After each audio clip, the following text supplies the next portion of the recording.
Hello दोस्तों, welcome to civil मंत्रा। मैं हूं अनुपम। आज दोस्तों हम बात करेंगे एडिटिव मैन्युफैक्चरिंग का यूनिट 4। जो हमारा यूनिट 4 है वो डिजाइन एंड सॉफ्टवेयर इश्यूज। इसके पहले दोस्तों ऑलरेडी एडिटिव मैन्युफैक्चरिंग का यूनिट 1, 2 और 3 दोस्तों मैंने डिटेल से डिस्कस किया हुआ है। अगर आपने वो वीडियो नहीं देखा है दोस्तों तो जाके जरूर लिंक पे देख सकते हैं या फिर मैं डिस्क्रिप्शन आपको प्रोवाइड कर दूंगा।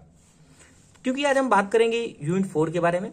ये हमारा जो यूनिट 4 होगा इसका दोस्तों हम पार्ट 1 डिस्कस करेंगे, क्योंकि पार्ट पूरा यूनिट 4 कवर करने में काफी लंबा टाइम हो जाता है, इसलिए इसको पार्ट 1 और पार्ट 2 में मैं 2 पार्ट में डिस्कस करूंगा यूनिट 4 को। तो वीडियो को स्टार्ट करने से पहले आपसे रिक्वेस्ट है, अगर आप चैनल पे नए हैं तो चैनल को जरूर सब्सक्राइब कर लें।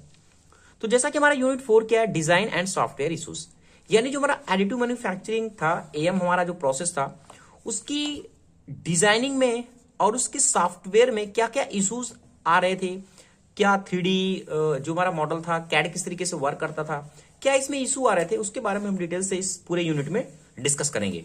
क्योंकि इसके पहले ऑलरेडी हमने डिस्कस कर लिया हुआ है कि एएम के कुछ इंपॉर्टेंट पार्ट क्या थे, प्रोसेस क्या क्या था, इसके अलावा हिस्ट्री क्या थी, एडवांटेज क्या थे, डिसएडवांटेज क्या थे, वो सारी चीजें हम डिस्कस कर लिए हैं। तो पहला दोस्तों बात करते हैं इशूज को डिस्कस करने से पहले जो इस यूनिट में हमारा दिया हुआ है, कि पहले उसके कुछ इंपॉर्टेंट टर्म हम देख लेते हैं कि हमें जो एडिटिव मैन्युफैक्चरिंग हम यूज करते थे उसकी रिजल्टिंग क्या थे, यानी आफ्टर उसका जो दृष्टिकोण था, जो रिजल्टेंट था वो क्या था। इसके अलावा उसमें कौन सा मटेरियल यूज करते थे, उसकी क्या क्या इंपॉर्टेंट प्रोसेस थे, क्या इंपॉर्टेंट टर्म थे, पहले उनको डिस्कस करेंगे ताकि हमें ये पता चले कि हमारा प्रोसेस आखिर वर्क कैसे कर रहा है। जब हमें उसके वर्क के बारे में पता चलेगा तभी तो हम जान पाएंगे ना कि इसमें इशू क्या थे। अगर हमें उस प्रोसेस के बारे में नहीं पता तो हम नहीं डिसाइड कर सकते कि इसमें क्या इशू था। तो हमें पहले जान लेना चाहिए कि आखिर ये है क्या, कैसे वर्क करता है, फिर हम बाद में बात करेंगे उसके एडवांटेज, फिर उसके डिसएडवांटेज, यानी क्या क्या इसमें इशू क्रिएट होते थे हमारे डिजाइनिंग और सॉफ्टवेयर इशूज में इन एडिटिव मैन्युफैक्चरिंग में। तो स्टार्ट करते हैं। हमारा दोस्तों पहला हमारा क्वेश्चन है, correct various resulting perspective of am. जो हमारा वेरियस यानी भिन्न टाइप के रिजल्टिंग क्या था, जो उसका आउटपुट था एक तरीके से, रिस्पेक्टिव उसका दृष्टिकोण क्या था एएम मैन्युफैक्चरिंग का, उसके बारे में पहले बात करते हैं कि various resulting perspective of the am क्या थे हमारे। तो पहला हमारा क्या था, कॉम्प्लेक्स जियोमेट्री। जो हम एएम प्रोसेस के द्वारा क्या करते थे हम, उसके एक तरीके से मान लो एडवांटेज, उसका दृष्टिकोण क्या था। ठीक है, एएम जो हमारा प्रोसेस था उसका दृष्टिकोण क्या था वो हम बात करते हैं। तो इसके मैंने 4 पार्ट डिसाइड किए हुए हैं जो इंपॉर्टेंट है। पहला कॉम्प्लेक्स जियोमेट्री, सेकेंड हमारा होता है इंटीग्रेटेड जियोमेट्री, इंटीग्रेटेड फंक्शनैलिटी, और फिर लास्ट हम बात करेंगे multi material part and graded material के बारे में। तो बात करते हैं हमारा जो कॉम्प्लेक्स जियोमेट्री, यह बताता है कि जो हमारा एएम का जो हमारा प्रोसेस था, एएम हमारा जो मैन्युफैक्चरिंग था, इसमें हम क्या करते थे, किसी भी ऑब्जेक्ट को क्या करते थे, लेयर बाय लेयर बना लेते थे। कैसा, लेयर बाय लेयर। ठीक है, तो ये हमारा प्रोसेस जो बनता है लेयर बाय लेयर, ये हमारा क्या होता है, एक एडिटिव मैन्युफैक्चरिंग प्रोसेस हमारा होता है। तो जब कॉम्प्लेक्स जियोमेट्री आया कि कोई भी हमें पार्ट को बनाना है, उसकी जो कॉम्प्लेक्स जियोमेट्री है, जो हम क्या कर सकते हैं, बिना एएम प्रोसेस के द्वारा नहीं बना सकते हैं, बट क्या है, कुछ हमारे मोल्डिंग प्रोसेस है, इंजेक्शन मोल्डिंग प्रोसेस है, उसमें तो हम ऑब्जेक्ट को बना सकते थे। बट क्या था, वो पार्ट जो बनता था वो कई पार्ट में डिवाइड हो जाता था। जब कई पार्ट में डिवाइड हो जाता था तो उसकी कॉम्प्लेक्स की जियोमेट्री थी वो एक्यूरेट नहीं हो पाती थी। तो जो हमारा एएम प्रोसेस था उसमें जो कॉम्प्लेक्स जियोमेट्री थी, जो बहुत ही ज्यादा दिखने में, या फिर फंक्शनलिटी उसकी अभी बात कर रहे हैं जियोमेट्री के बारे में, तो जियोमेट्री नहीं क्रिएट हो पाती थी अगर हम नॉन एएम प्रोसेस की बात करें तो। बट जो हमारा एएम प्रोसेस था उसमें कॉम्प्लेक्स जियोमेट्री को हम क्या कर सकते थे, इजिली से बना सकते थे। अब इसका बनाने का हमारा फायदा क्या हुआ, जब हम कॉम्प्लेक्स जियोमेट्री को इजिली से बना सकते थे एएम मैन्युफैक्चरिंग के द्वारा, तो हमारा क्या हुआ, इंप्रूव द प्रोडक्टिविटी। इससे हम क्या कर सकते थे, हम प्रोडक्टिविटी को इंप्रूव कर सकते थे, यानी हमारा जो ऑर्डर आया हुआ है उसको हम टाइम पे पूरा कर सकते हैं, प्रोडक्शन हमारा रेट बढ़ सकता है जब हम एएम मैन्युफैक्चरिंग का यूज करते हैं उस कॉम्प्लेक्स जियोमेट्री को बनाने के लिए। AM process is capable to deliver the complex part not only using the plastic but also using the metal. कहने का मतलब कह रहा है कि जो हमारा जो एएम प्रोसेस था, वो जो भी हमारे कॉम्प्लेक्स जियोमेट्री थे, part not using a plastic, यानी हम सिर्फ प्लास्टिक में ही नहीं, हमारे और भी जो मेटल थे, सिरेमिक थे, प्लास्टिक भी, उसमें हम सारे प्रोसेस को क्या कर सकते थे, इस एएम प्रोसेस के द्वारा बना सकते थे, वो कैसी भी कॉम्प्लेक्स हमारी जियोमेट्री हो। ये नहीं कि हमारा जब कॉम्प्लेक्स जियोमेट्री है तो हम सिर्फ प्लास्टिक का जो मटेरियल यूज कर रहे हैं उसी की हम सिर्फ कॉम्प्लेक्स जियोमेट्री बना सकते हैं, नहीं। जो भी हमारे मेटल है वो पाउडर मेटल हो सकता है, हमारा पाउडर बेस्ड हो सकता है, या फिर हमारा वायर बेस्ड हो सकता है, सिरेमिक मटेरियल हो सकता है। वो सारी चीजें हम क्या कर सकते हैं, कॉम्प्लेक्स जियोमेट्री हम बना सकते हैं एएम मैन्युफैक्चरिंग के द्वारा। Am process allow the manufacturing of non even spacing, यानी जो हम कॉम्प्लेक्स जियोमेट्री बनाते हैं उसमें हमारे फायदा क्या मिला, ये नॉन इवन स्पेसिंग, यानी जो हम मटेरियल बनाते थे उसमें बहुत ज्यादा स्पेस नहीं होता था, वेरिएशन नहीं होता था। वेरिंग डायमीटर, उसका डायमीटर हमारा अकॉर्डिंग टू द वेरिंग हमें रखते थे जिस तरीके से हमें चाहिए। Non round cross section of the same platform, यानी कहने का मतलब अगर हम बात करें कि अगर हमें एक ही प्लेटफॉर्म पे कोई ऑब्जेक्ट को बनाना है, कोई कॉम्प्लेक्स जियोमेट्री को बनाना है, तो उसके लिए हमें नॉन स्पेसिंग के लिए या वेरिंग डायमीटर को चेंज करना है, तो या फिर हमें उसके राउंड क्रॉस सेक्शन को बार बार चेंज करना पड़े, तो ऐसी कोई भी प्रॉब्लम नहीं आती थी। तो ये हमारा एक तरीके से एडवांटेज था, इसका रिजल्टिंग पर्सपेक्टिव था, एक दृष्टिकोण था कि जो हम कॉम्प्लेक्स जियोमेट्री है वो एएम प्रोसेस के द्वारा क्या है इजिली बना सकते थे। अब बात करते हैं इंटीग्रेटेड जियोमेट्री। इंटीग्रेटेड का पहले मतलब समझ लो यार, इंटीग्रेटेड जियोमेट्री का मतलब क्या है, यानी हम कोई भी ज्योमेट्री बनाते हैं, कोई भी ऑब्जेक्ट बनाते हैं, तो सपोज दैट हमने ये ऑब्जेक्ट बनाया एक तरीके से, हमने क्या किया बट इसको कई पार्ट में बनाया, एक पार्ट बनाया, सेकंड पार्ट बनाया, थर्ड पार्ट बनाया।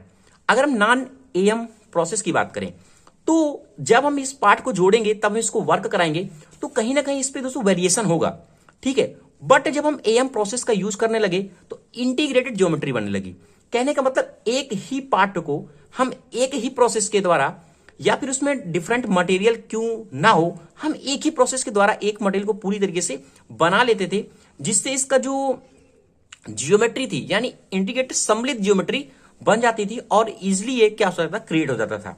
तो ये हमारे फायदे थे जो हम इंटीग्रेटेड जियोमेट्री का यूज करते थे, क्योंकि कह सकते हैं हम कि this avoid the amount of tool needed, क्योंकि अगर हम बहुत सारी इंटीग्रेटेड जियोमेट्री बनाते हैं तो अगर एएम प्रोसेस हमारा नहीं होता तो हम क्या कर सकते हैं, बहुत सारे में टूल की जरूरत पड़ेगी, ठीक है, क्योंकि हम डिफरेंट टाइप का मटेरियल बनाना है तो फिर क्या होगा, उसको टूल चाहिए, ठीक है, उसकी असेंबली हो जाएगा और हमारा जो स्पेस है वो भी रिड्यूस हो जाता था अगर हम इंटीग्रेटेड ज्योमेट्री को अपनाते थे।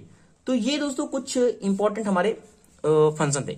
तो कह रहा है कि integrated geometry can be seen as a merging different element, यानी कह रहा है कि ना जो हमारी इंटीग्रेटेड ज्योमेट्री दर्शाती है कि हमारे जो डिफरेंट एलिमेंट है उसको हम क्या कर सकते थे, मर्ज कर सकते थे इनटू वन पार्ट, एक ही पार्ट में। That can be the directly manufacture by the AM process, और हम उसको डायरेक्टली एएम प्रोसेस के द्वारा बना सकते थे। जो हमारी इंटीग्रेटेड ज्योमेट्री थी वो कॉम्प्लेक्स ज्योमेट्री भी हो तो भी हम क्या सकते थे, इंटीग्रेटेड ज्योमेट्री हमारी एएम प्रोसेस के द्वारा इजिली बन जाती थी। Using the AM process different part can be the integrated into one geometry that can be fabricated as one piece. कहने का मतलब अगर हम यूज कर रहे हैं एएम प्रोसेस का तो डिफरेंट पार्ट हो या फिर हम डिफरेंट पार्ट हमारे क्यों ना हो, वो हम एक ही प्रोसेस में एक जियोमेट्री पे उस पूरे एक पीस में हम क्या कर सकते थे, उस पूरे असेंबली को क्या कर सकते, फैब्रिकेटेड कर सकते थे। बट अगर हम नॉन प्रोसेस, कुछ हमारे ऐसे प्रोसेस थे जो नॉन एएम प्रोसेस थे, उसमें हम अगर हम बात करें इंजेक्शन मोल्डिंग का,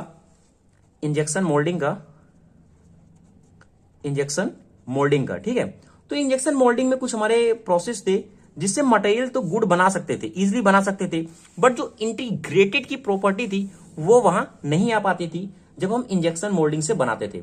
भले मटेरियल को फिनिशिंग बना लेते थे, अच्छा वो हमारा प्लास्टिक का हो, कैसा भी मटेरियल हो, नंबर ऑफ द टूल भी यूज कर लेते थे, बट जो इंटीग्रेटेड की प्रॉपर्टी थी वो हम नहीं आ पाती थी अगर हम नॉन एएम के प्रोसेस की बात करें। तो ये होता है इंटीग्रेटेड जियोमेट्री, एक पार्ट को सम्मिलित रूप में मर्ज करना, बनाना, वो डिफरेंट एलिमेंट क्यों ना हो।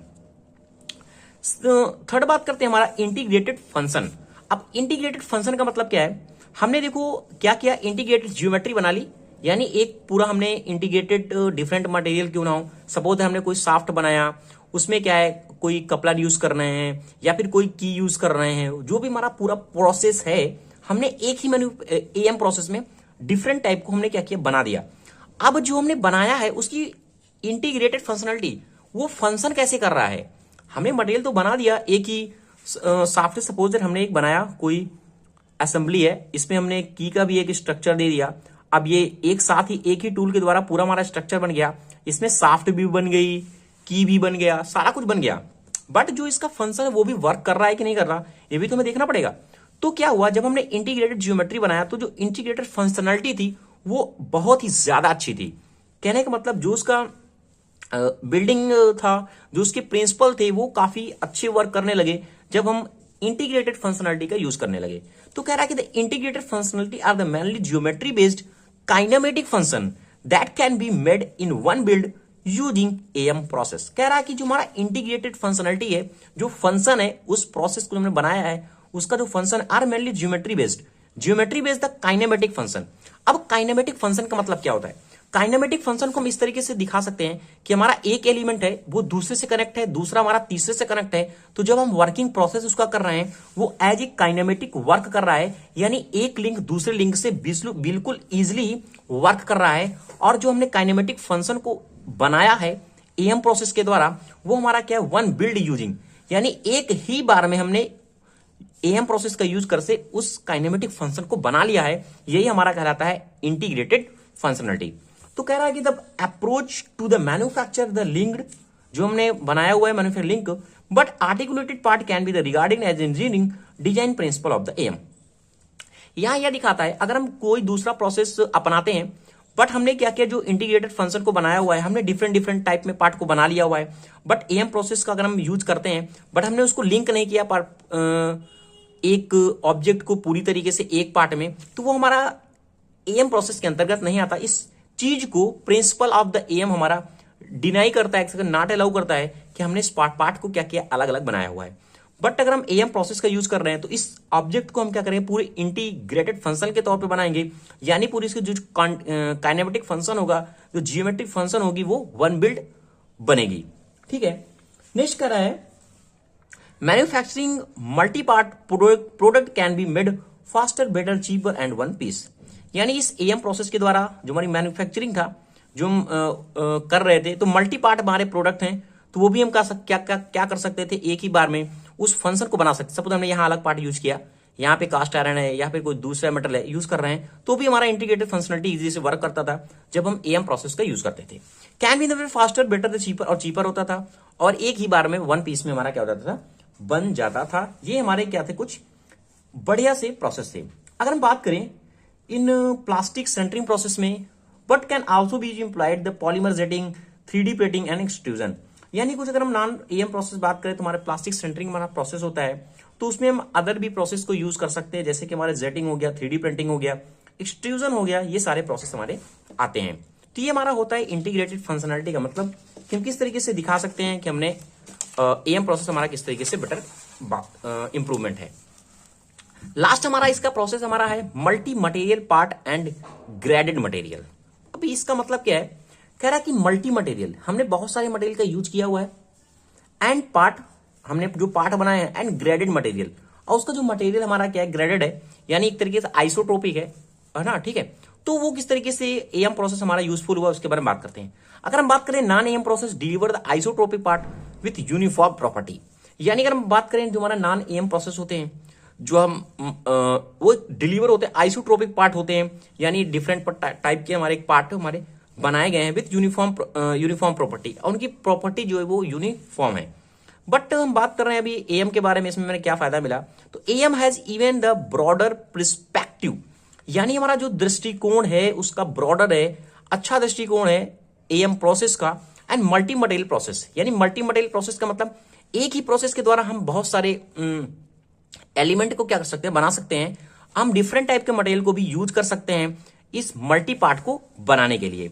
एड द मटेरियल वैक्सिल एंड वैक्सिल द पार्ट, ये वैक्सिल क्या है, हम इसमें क्या करते हैं, जो हम पर्सपेक्टिव मटेरियल बनाते हैं, इसी की हमारे एक तरीके हमारा प्रोसेस होता है जिसमें हम डिफरेंट टाइप के मटेरियल को ऐड करते हैं, डिफरेंट टाइप की प्रॉपर्टी को ऐड करते हैं, तो हमारा मटेरियल कैसा होता है, वैक्सिल द पार्ट होता है, यानी एक तरीके से हमारा प्रॉपर्टी होती है जो दिखाती है कि वैक्सिल पार्ट है हमारा, डिफरेंट टाइप के मटेरियल को हमने क्या किया है, यूज किया है, कि डिफरेंट प्रॉपर्टीज हमारे मटेरियल की है इन एएम प्रोसेस में। कह रहा है कि in the near the future the AM process, अब क्या कर रहे हैं, जो हमारा ये तो प्रॉपर्टी हमारी एएम प्रोसेस फॉलो कर रही है, बट हम एएम प्रोसेस को क्या कर रहे हैं, और इंप्रूवमेंट करने के लिए कुछ और भी थिंक कर रहे हैं कि हमारा जो एएम प्रोसेस है, एडिटिव मैन्युफैक्चरिंग का प्रोसेस है, कुछ और भी जो प्रॉपर्टी है वो इस एएम प्रोसेस के द्वारा मटेरियल जो हमारा प्रॉपर्टी को शो करता है, और भी मटेरियल को हम क्या कर सकते हैं, बना सकते हैं। तो वही कह रहा है कि in the near the future, हम नियर फ्यूचर में बात करेंगे, AM process will be able to the build, हमारा जो एएम प्रोसेस बनाएगा मटेरियल को with the property such as tensile strength, जिसमें टेंसाइल स्ट्रेंथ की प्रॉपर्टी होगी, वो हमारा मटेरियल एसिडिसिटी होगा, ट्रांसपेरेंसी होगी, इलेक्ट्रिकल एंड थर्मल कंडक्टिविटी, यानी इस तरह की जो मटेरियल की प्रॉपर्टी होगी उस मटेरियल को भी हम क्या कर सकेंगे, एएम प्रोसेस के द्वारा बना सकेंगे। तो ये दोस्तों कुछ इंपॉर्टेंट टर्म थे। वीडियो को आगे बढ़ाने से पहले दोस्तों आपसे रिक्वेस्ट है, अगर आप चैनल पे नए हैं तो चैनल को जरूर सब्सक्राइब कर लें और दोस्तों लाइक शेयर कमेंट जरूर करें। अगर आपको ये लेक्चर अच्छा लग रहा है, समझ में आ रहा है तो प्लीज लाइक शेयर कमेंट जरूर करें, ताकि मैं आगे की यूनिट भी आपको ऐसे ही प्रोवाइड करूं, क्योंकि आपका एग्जाम भी नियर आ गया है। नेक्स्ट हमारा जो है टॉपिक वो है स्ट्रेटजी के बारे में, कि हमारी जो एएम प्रोसेस है हमने क्या क्या उसमें स्ट्रेटजी को अपनाया जिससे हमारा जो एएम प्रोसेस है वो और भी अच्छा होने लगा। एएम प्रोसेस का हमारा कॉन्सेप्ट फिर आया, न्यू स्ट्रेटजी का मतलब क्या है, जैसे भी कस्टमर की डिमांड बढ़ती गई, यानी कस्टमर की डिमांड बढ़ने का मतलब क्या है, कुछ कस्टमर की इंडिविजुअल डिमांड थी कि हमें भाई ऐसा हमने प्रोडक्ट चाहिए, ऐसे प्रोडक्शन चाहिए। कुछ कस्टमर हमारे ऐसे थे, हमने कह रहे हैं कि हमें डिफरेंट टाइप के हमें सेल्फ डिजाइन बनाना है। कुछ कस्टमर थे जिसमें 5-6 कस्टमर थे, एक हमारी कंपनी है, हमने कहा भाई हमें ये डिजाइन चाहिए। यानी कस्टमर के अकॉर्डिंग जो हमारी एएम प्रोसेस की स्ट्रेटजी थी वो हमने क्या किया, बिल्ट करने लगे। यानी हम अपने एएम जो हमारा प्रोसेस था उसको और भी हम ज्यादा इंप्रूव करने लगे। अब इंप्रूवमेंट का कॉन्सेप्ट वही आता है, different type of the customise mass production. यानी हम मास प्रोडक्शन के अकॉर्डिंग डिसाइड करने लगे कि हमें किस तरीके से ऑब्जेक्ट को चाहिए। वो हमारा स्मॉल प्रोडक्शन हो सकता है, इंडिविजुअल हो सकता है, पर्सनल हो सकता है। जैसे हम कहते हैं ना, हमने क्या किया, हमें अपना घर बनवाना है। अब जब घर बनवाना है तो हमने क्या किया, जो बाहर रेलिंग लगवाते हैं, हमने क्या किया, अपनी खुद की डिजाइन दी, नेट से निकाला, कुछ भी किया। यानी हमारा ये क्या है, पर्सनल डिजाइन है। ठीक है, पर्सनल डिजाइन है। अब क्या है, अब हमें कोई कॉमन प्रोजेक्ट बनाना है, कोई जैसे हमें 100 पेन का ऑर्डर करना है, हमने क्या किया, एक स्मॉल बैच में इस पेन को ऑर्डर किया। तो हमारे क्या करें, एक अकॉर्डिंग टू कस्टमर हमारी जो स्ट्रेटजी थी वो चेंज होने लगी और हम उसी के अकॉर्डिंग प्रोडक्शन को करने लगे। तो ये हमारा आता है कॉन्सेप्ट यहां से। तो कह रहा है कि different type of the customise mass production. ये हमारा क्वेश्चन है कि आप उसके टाइप बताओ, जो कस्टमाइजेशन है मास प्रोडक्शन का किस तरीके से आया। तो इसके 3 कॉन्सेप्ट बताए गए हमारे, small batch production, individualization and the personalization. अब स्मॉल बैच प्रोडक्शन से क्या मतलब है, स्मॉल बैच प्रोडक्शन का मतलब क्या है, हमें कुछ ऑर्डर है, स्मॉल प्रोडक्शन में 100, 200, 500, 1000 जितना भी हो सकता है। हमने क्या किया, उस मॉडल को बनाया, उस ऑब्जेक्ट को बनाया, उस प्रोडक्शन को पूरा किया। कहने का मतलब quantity approach to the customize production, यानी एक क्वांटिटी के अकॉर्डिंग हमारा जो अप्रोच था कस्टमाइज प्रोडक्शन का, वो हमारा आता है स्मॉल बैच प्रोडक्शन में। तो इस तरीके से हमने क्वांटिटी, जो भी हमारी कस्टमर के ऑर्डर थे, कस्टमर की मांग थी, उसके अकॉर्डिंग हमने क्या किया, बनाया, और उस के अकॉर्डिंग हमने जो एएम के प्रोसेस थी, जो एएम मशीनें थी, उनको हमने क्या किया, बिल्ड किया। फिर आता है इंडिविजुअलाइजेशन। इंडिविजुअलाइजेशन से मतलब क्या है, हमें क्या है, हमने कुछ ने डिसाइड किया है, जैसे हमें या आपको कुछ चाहिए कि हमने भाई हमें जो अपना माल चाहिए हमें इसी क्वालिटी में चाहिए। अब ये क्या है, कुछ इंडिविजुअल लोगों की मांग होगी। अब ये कॉमन तो हो नहीं सकती कि हमें भाई एक ही क्वालिटी चाहिए। जैसे हमें क्या है, कुछ हमने मॉडल बनाया या फिर कोई भी मॉडल बनाया जिसमें हमने क्वालिटी को प्रीफर किया पहले, वो हमारा क्या, एक इंडिविजुअल एक हमारा ऑर्डर है। ठीक है, तो वही कह रहा है कि the quality approach to the customers product, यानी हमने क्वालिटी के अकॉर्डिंग उस जो हमारा कस्टमर का ऑर्डर था उसके अकॉर्डिंग जब हम ऑर्डर को पूरा करने लगे, तो ये हमारा इंडिविजुअलाइजेशन में आता है कि हमने एक स्ट्रेटजी हमारी थी कि हमने इंडिविजुअलाइज किया। वही कह रहा है कि स्ट्रेटजी का मतलब क्या है, स्ट्रेटजी इज कॉल्ड इंडिविजुअलाइजेशन, यानी हम जो विजुअलाइजेशन कर रहे हैं वो हमारी स्ट्रेटजी को बताती है कि हम मटेरियल को किस तरीके से इंप्रूव करें, अपनी टेक्निकल को इंप्रूव करें। तो इस तरीके से हमारा इंडिविजुअल का कॉन्सेप्ट आता है कि हमें जो भी हमने डिजाइन किया, पार्ट को डिजाइन कर रहे हैं, तो हमारा किस तरीके से मैन्युफैक्चरर का ऑर्डर है उस तरीके से हमने मटेरियल को डिजाइन किया। अब आता है कि पर्सनलाइजेशन। पर्सनलाइजेशन का मतलब क्या है कि personalization is development and manufacturing of a unique और one of the kind of the product. यानी हमने, अगर हम बात करें पर्सनलाइजेशन की, जैसे हम कोई भी एरोस्कोप बनाते हैं, एक जहाज बनाते हैं, या फिर कोई भी जो भी हमारे टेक्निकली यूज है एरोस्कोप के कंपोनेंट, हमने क्या, उसको पर्सनल हमारा कंपोनेंट है कि हमने एक प्रोडक्ट को हमने क्या किया है, ऑर्डर किया हुआ है। ठीक है, अब ये तो नहीं है कि एक ही जहाज बनेगी, सेम टाइप की बनेगी, उसके हम एक प्रोडक्ट को, हर एक प्रोडक्ट को क्या है, एक हम पर्सनल व्यू, एक यूनिक बनाते हैं। तो हमारा वो आता है पर्सनलाइजेशन, कि हमारा पर्सनल का एक कॉन्सेप्ट है, हमने नेट से निकाला हुआ है उस डिजाइन को, या फिर हमने खुद का उसका ऑब्जर्वेशन किया हुआ है कि हमें इस तरीके से डिजाइन चाहिए, तो वो हमारा आता है पर्सनलाइजेशन। उसमें हम खुद की मैन्युफैक्चरर की रिस्पॉन्सिबिलिटी होती है कि उस डिजाइन को हम किस तरीके से फिटमेंट करेंगे। यानी कहने का मतलब, अगर हमारा कोई भी ऑब्जेक्ट है, हमें इतने सॉफ्ट चाहिए, तो हमें क्या, हम उसी के अकॉर्डिंग अपना डिजाइन करेंगे। ये मतलब पर्सनल हमारा एक यूनिक एलिमेंट है, यूनिक मैन्युफैक्चरिंग है, जो बताती है कि हमने अपने जो एएम प्रोसेस की स्ट्रेटजी को किस तरीके से इंप्रूवमेंट किया हुआ है। तो ये तो हो गया दोस्तों स्ट्रेटजी के बारे में। अब बात करते हैं इसका हमारा कि जो मटेरियल थे, किस तरीके से हमने इस किन किन मटेरियल को हम जो एडिटिव मैन्युफैक्चरिंग में यूज कर सकते हैं, कि various material available for am process. वैसे इसके बारे में मैंने पहले भी कई बार बताया हुआ है, जब हमारा मटेरियल की हेडिंग आई, तो फिर से एक बार मैं रिवाइज कर देता हूं कि हमारे कौन कौन से मटेरियल अवेलेबल थे फॉर एडिटिव मैन्युफैक्चरिंग में। फर्स्टली हम बात करते हैं प्लास्टिक के बारे में। जो हमारा जो प्लास्टिक था उसको हम फर्स्टली यूज करने लगे थे किसमें, एएम प्रोसेस के बारे में। बट जब हमारा कॉन्सेप्ट बना जैसे एकदम से ग्रुप ऑफ द मटेरियल, ठीक है, तो प्लास्टिक हमारा फर्स्ट ग्रुप था जिसमें हम प्लास्टिक का यूज करते थे एक एडिटिव मैन्युफैक्चरिंग को बनाने के लिए, जिसमें हमारा प्रोसेस आता है कि प्लास्टिक लेजर सेंटरिंग। यानी फॉर प्लास्टिक लेजर सेंटरिंग जो हमारे polyamide are the preferred material. यानी हमारा जो प्लास्टिक लेजर सेंटरिंग था प्रोसेस हमारा होता है, जिसमें हमारा जो पॉलीएमाइड में एक मटेरियल होता है, उसमें हमने क्या किया, सबसे पहले उसको प्रेफर किया। अब इसको प्रेफर करने का क्या था, ये वेरी स्ट्रॉन्ग थे हमारे, और हीटिंग इसकी अच्छी थी, केमिकल रेजिस्टेंस हमारा पॉलीमर था, इसलिए हम क्या करते थे, पहले पॉलीमाइड का यूज करने लगे। कुछ और भी जगह हम क्या कर सकते हैं, इसको एज सरफेस के तौर पे पॉलीमाइड का भी यूज करते हैं, कि हमारे एक लेजर सेंटरिंग का प्रोसेस है, तो हम इसे केमिकली यूज करते हैं, फिर हम अनदर मटेरियल पे ही क्या कर सकते हैं, इसको यूज कर सकते हैं। तो लेजर सेंटरिंग हमारी कई जगह यूज की जाती है। जैसे हमारे प्लास्टिक लेजर सेंटरिंग है, तो हमारी लेजर सेंटरिंग है, हमें किसके अकॉर्डिंग चाहिए, पॉलीमाइड की कोटिंग भी हमारी होती है, तो ये हम प्लास्टिक यूज करते हैं। अगर हम एमॉर्फस की बात करें तो पॉलीस्टाइरीन हमारा होता है, जो लेजर सेंटरिंग के द्वारा हमारा क्या होता है, प्लास्टिक यूज होता है किन एएम प्रोसेस में। प्लास्टिक हो गया। फिर हम बात करते हैं मेटल के बारे में। जो हमारा मेटल्स होते हैं, हमारे कई सारे मेटल्स हैं जो हम एडिटिव मैन्युफैक्चरिंग में यूज करते हैं। वही करेगी यूज द लेजर कोटिंग। जो हमारे मेटल की है, कई जगह हम क्या करते हैं, उस सरफेस पे हम क्या करते हैं कि लेजर की कोटिंग करते हैं, उस सरफेस को फिनिशिंग को बढ़ाने के लिए या फिर इंप्रूवमेंट करने के लिए। तो ये कहते हैं laser sintering with the filler material, उसमें फिलर मटेरियल लगाते हैं।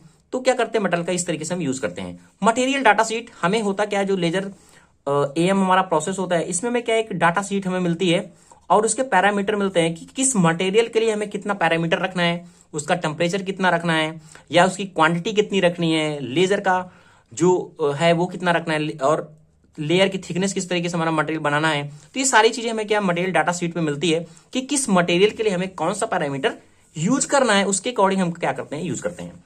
और मेटल्स में हमारा जैसे हो गया स्टेनलेस स्टील है, टूल स्टील है, ठीक है, एलॉयज है कुछ हमारे, titanium, magnesium, gold and silver, इस टाइप के मटेरियल का हम क्या कर सकते हैं, एएम प्रोसेस में यूज करते हैं। नेक्स्ट आता है हमारा सिरेमिक। अब सिरेमिक का भी हम बहुत जगह एएम प्रोसेस की में क्या करते हैं, यूज करते हैं अपने लेयर मैन्युफैक्चरिंग टेक्नोलॉजी को इंप्रूव करने के लिए। हम कई जगह क्या करते हैं, इसको यूज करते हैं। और as a laser sintering is a preferred process.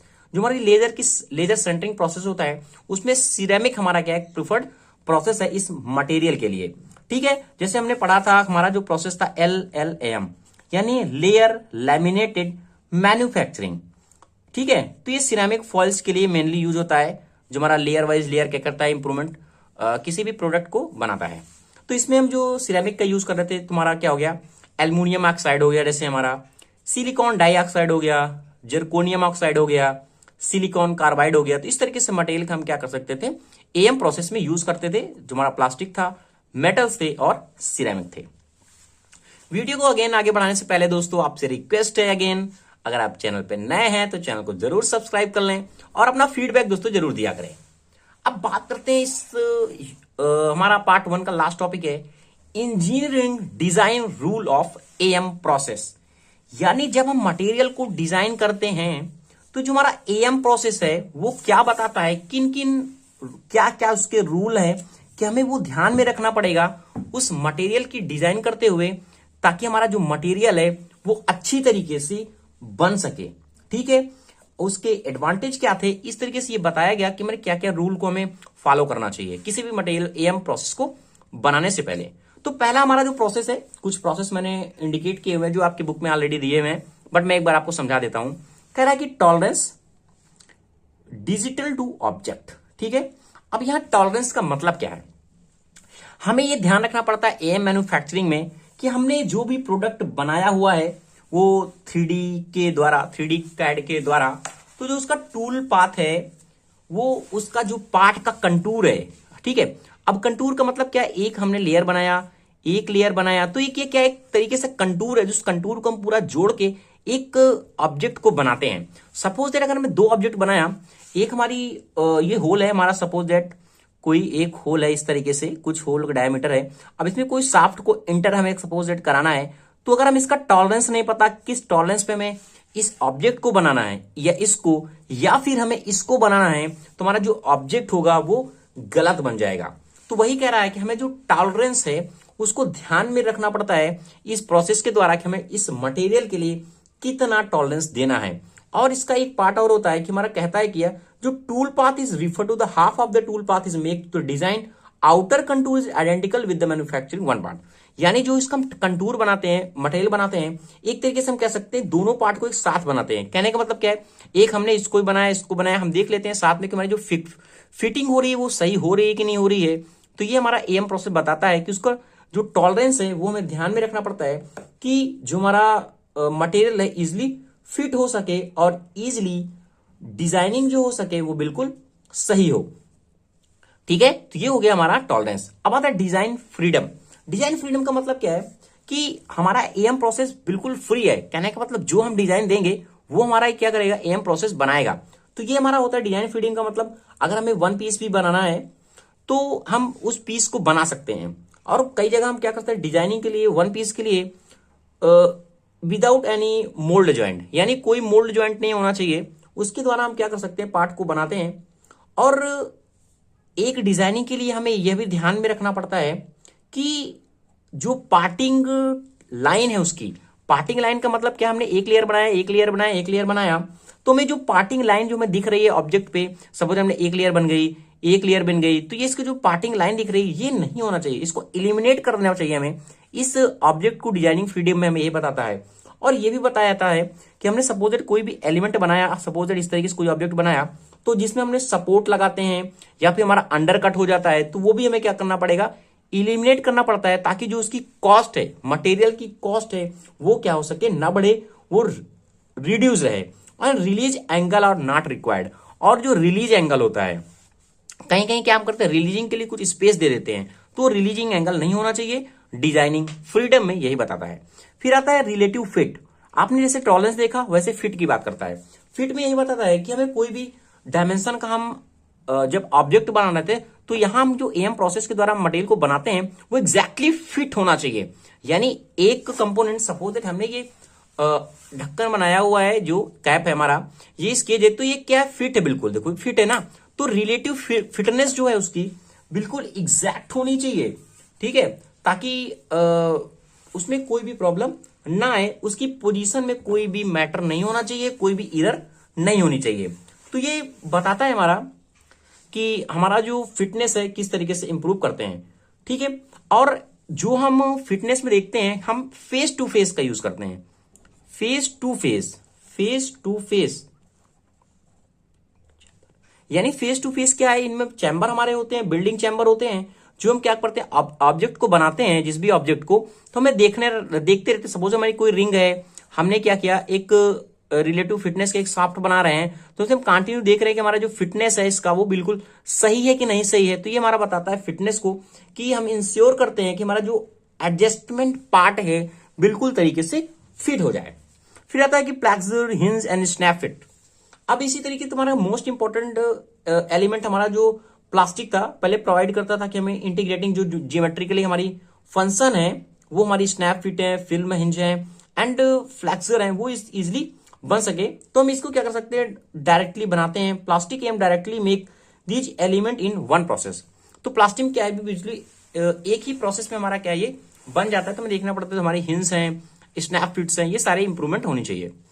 और इंटीग्रेशन एंड द क्लैंपिंग, हाँ, जो हमारा एएम प्रोसेस है, इसमें हम जो हमारा डिजाइन कर रहे हैं ओरिएंटेशन कर रहे हैं, ओरिएंटेशन कर रहे हैं एक, तो इसमें हम क्लैंपिंग को अवॉइड करते हैं। मैन्युफैक्चरिंग में जो हम बनाते हैं एम प्रोसेस में क्लैंपिंग को अवॉइड करते हैं कि उसमें कोई क्लैंपिंग ना हो, और जो हम प्रोसेस बनाएं वो सपोर्टिव एलिमेंट ज्यादा ना लगे, क्योंकि जब सपोर्टिव एलिमेंट लगेगा तो कहीं ना कहीं उसमें होल करेगा पार्ट को या फिर डैमेज कर सकता है।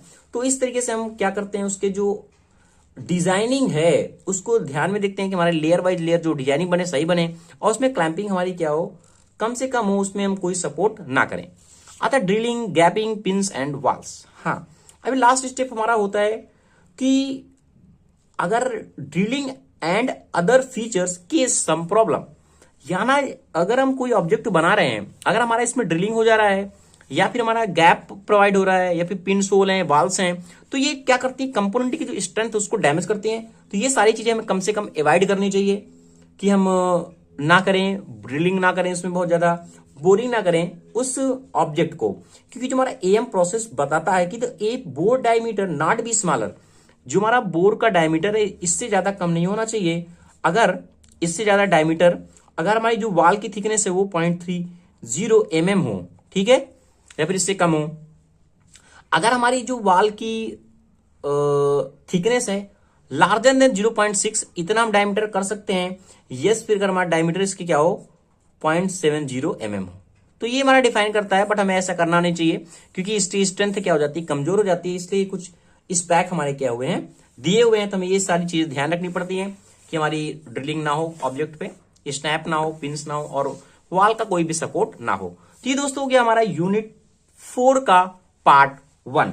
अब हम जब पार्ट 2 डिस्कस करेंगे तब हम आएंगे मेन पॉइंट की तरफ, जो हमारा मेन था कि उसकी क्या क्या जो उसके इश्यूज थे, कि क्या हमारे जो कैड हम यूज कर रहे हैं, एएम मैन्युफैक्चरिंग यूज कर रहे हैं, उसका सॉफ्टवेयर यूज कर रहे हैं एडिटिव मैन्युफैक्चरिंग में, क्या क्या उसमें इशू क्रिएट होते थे। तो thank you watching this video दोस्तों। अगर आपको वीडियो अच्छा लगा है प्लीज दोस्तों चैनल को लाइक करें, शेयर करें और कमेंट करें।